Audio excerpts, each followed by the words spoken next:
Entonces, quien fue ganador del sorteo, y va a empezar primero, pero todos van a tener el mismo tiempo, los mismos recursos audiovisuales, etcétera, de manera tal que lo vamos a escuchar primero al doctor Alberto de la Torre. Alberto, tenés 3 minutos. Bien, Dios es imposible, innecesario, indeseable, y no hay ninguna evidencia de su existencia. El Dios de las religiones, omnipotente y de bondad infinita, no puede existir. La existencia del mal implica una contradicción entre estas propiedades. Si existen niños que sufren por cáncer terminal, no puede existir Dios. Existe Auschwitz, no existe Dios, dice Primo Levi. Un Dios creador no es necesario. Uno de los más importantes logros de la física del siglo XX es poder explicar el universo, cómo el universo apareció sin la necesidad de un creador. El universo aparece como una fluctuación cuántica que se amplifica y se materializa en lo que observamos hoy. Esta explicación tiene mucho soporte teórico y experimental, aunque algunos aspectos aún deben ser aclarados. Es un modelo racional, muy confiable y de todas maneras es mucho más aceptable que la idea absurda de un ser sobrenatural creando a la naturaleza. Nuevamente, el avance del conocimiento implica un retroceso de los mitos y religiones. Esta correlación entre mayor conocimiento y menor religiosidad también se presenta en individuos. Encuestas hechas en Estados Unidos e Inglaterra muestran que más del 90% de los científicos de más alta jerarquía no creen en los dioses de las religiones. Dios es entonces innecesario y contradictorio. Además, es indeseable. Indeseable debido a las bestialidades hechas en su nombre. La historia muestra judíos, musulmanes y cristianos matándose en nombre de sus dioses, y lo siguen haciendo hoy. Las religiones se han opuesto a progresos científicos y sociales. Un mundo sin religión sería sin duda un mundo con más paz, más libertad y más justicia. Si Dios es imposible, innecesario, indeseable, ¿por qué existen las religiones?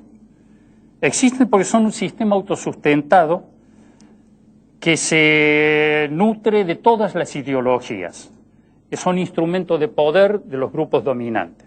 Las sociedades con religiones tienen ventajas evolutivas, son sencillamente mejores guerreros. Hoy podemos plantear que una cultura superior, basada en la solidaridad y la colaboración, y no en el dominio y la explotación, en esa sociedad podemos plantear la posibilidad de prescindir de las religiones. Bien, esta fue la palabra del doctor Alberto de la Torre. Rubén Dri va a tener sus 3 minutos. Yo le pido que usted haga su exposición y después, si quiere refutar lo que dijo, elija lo que quiera. El ser humano es un animal que ha roto con la animalidad. Es un animal antianimal. Al romper con la animalidad, ha roto con el mundo de los sentidos, con el estrecho mundo de los sentidos y se ha abierto al mundo de la universalidad. Desde ese momento ha perdido el etos en el cual se afirmaba y necesita absolutamente un nuevo etos, es decir, un nuevo ámbito en el que sea posible la vida. Este nuevo ámbito es un ámbito universal, surgen necesariamente las cosmovisiones que se expresan como mitos, como religiones, como filosofía o como teología.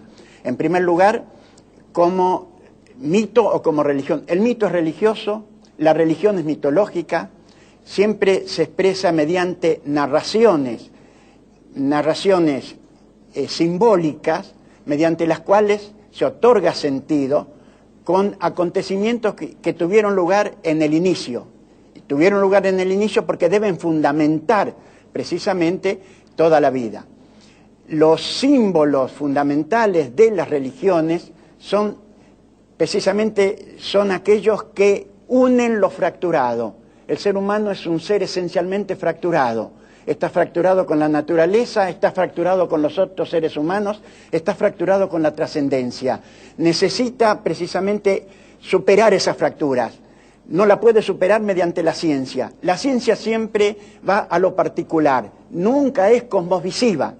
se puede superar solamente mediante una cosmovisión. Esta cosmovisión necesariamente es mitológica, es decir, necesariamente es religiosa. Precisamente la religión religa, no por nada, en el momento de máximas fracturas, como es el sufrimiento, como es la muerte, por ejemplo, es cuando más se afirma lo religioso. Entonces, el tema fundamental es la fractura del ser humano, la búsqueda de sentido. Esa búsqueda de sentido no lo puede dar la ciencia. Hay una confusión cuando se pretende que explicaciones científicas le den sentido a la vida. La vida o la historia solamente tiene sentido con una visión de universalidad, porque el sentido se busca en cosas particulares y las cosas particulares o los problemas particulares solamente adquieren sentido cuando están en el ámbito de un proyecto y este proyecto necesariamente es universal. Bueno, este proyecto universal realmente solo lo pueden dar las religiones o los mitos, ¿no es cierto?, que en sociedades conceptualizadas se expresan ya sea como teología o ya sea como filosofía, que conceptualizan los símbolos. Muy bien, ahora Alberto tiene 2 minutos para contestar entonces lo que expuso Rubén Bri. Bien, es muy completa la exposición de Rubén, pero quiero concentrarme nada más que en 2 aspectos de lo que él dijo.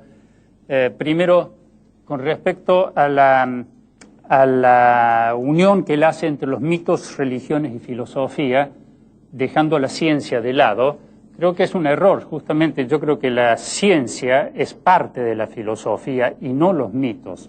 La ciencia y la filosofía comparten lo racional, mientras que los mitos y las religiones son irracionales. O sea, la ciencia es filosofía, la religión no. Por lo tanto, estoy en desacuerdo con Rubén con unificar ciencia, mito y filosofía.